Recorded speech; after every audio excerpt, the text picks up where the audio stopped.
Nosferatu. The name alone has bite, right? It's iconic, creepy, and hisses like a haunted teapot. So when I heard we were getting a 2024 remake of the 1922 silent film classic, I was in. This isn't just a horror flick, it's cinematic heritage. Grainy black and white, creepy bald dude, pointy ears, shadows longer than a Monday. I was ready for some old school nightmare fuel with a modern twist. Oof. I saw the original in a theater with live organ music. This remake better come with a time machine. Oh, did they not have color back then, Grandpa? Maybe you'll like this one. It's extra gray. And credit where it's due. The film looks amazing. The lighting, Gothic perfection. The sets, straight out of a tortured oil painting. The way shadows creep across the screen. Mwah. Love it. You can tell the filmmakers cared about the vibe. They absolutely nailed that part. Pretty lights won't save a boring story. You can put velvet on a corpse. Still smells funny. But if the corpse poses dramatically in a hallway, suddenly it's art. But then it keeps going and going and going. Look, slow burns are fine. I love a well-earned build-up.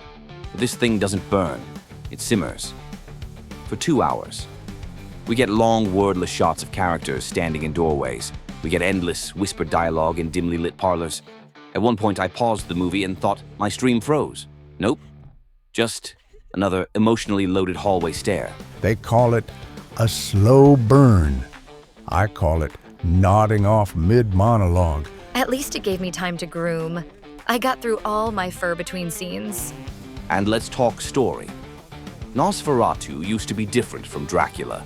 Yes, it was inspired by it, but it leaned more into pestilence, decay, the unnatural.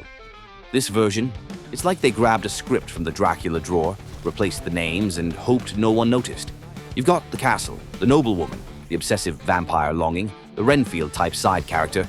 It's just Dracula in different pants. So, we waited 100 years just to play Mad Libs with Dracula? Great. Plot twist. It's actually blah. All the tropes, none of the flavor. Most of the characters feel like they're in separate movies. The vampire's moody. The humans are moody. The audience, moody and checking their phones. I've had scarier moments trying to find the TV remote.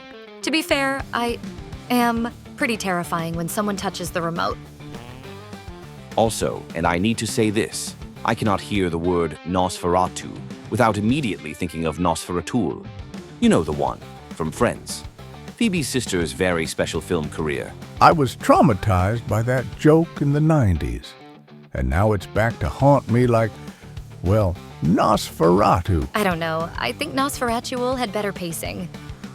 And just when I was starting to drift off during Act 3, I remembered this sketch from SNL that perfectly captured how ridiculous the whole thing can feel when taken too seriously. Back in my day, SNL was funny. That was horror and comedy. I'm just here for the dance number. Tell me there's a vampire dance number. Don't get me wrong. Nosferatu 2024 isn't a bad movie. It's well shot, beautifully lit, and drenched in Gothic vibes. But it's also slow, too reverent, and kind of afraid to be weird, which is what made the original so unforgettable. This one plays it too safe, too elegant, too Dracula. It's not bad. It's slow, like molasses on a cold tombstone. Still faster than your storytelling. If you're a hardcore film buff, or you need ambient horror for your haunted house dinner party, sure, give it a shot. But if you want fangs, fright, and that raw silent film eeriness, rewatch the 1922 version, or heck, even the 2000 Shadow of the Vampire one where Willem Dafoe plays Nosferatu like a rabbit-crypt gremlin. That's art. Go watch the 1922 version. It's silent, but at least it respects your time. Silent, stylish, and no one had to whisper their emotions for 5 minutes straight. That's all from me. Remember, stay spooky, support weird remakes, and if you ever meet a pale dude in a trench coat offering eternal life, ask if he has a day job first. Just don't remake the Cabinet of Dr. Caligari next.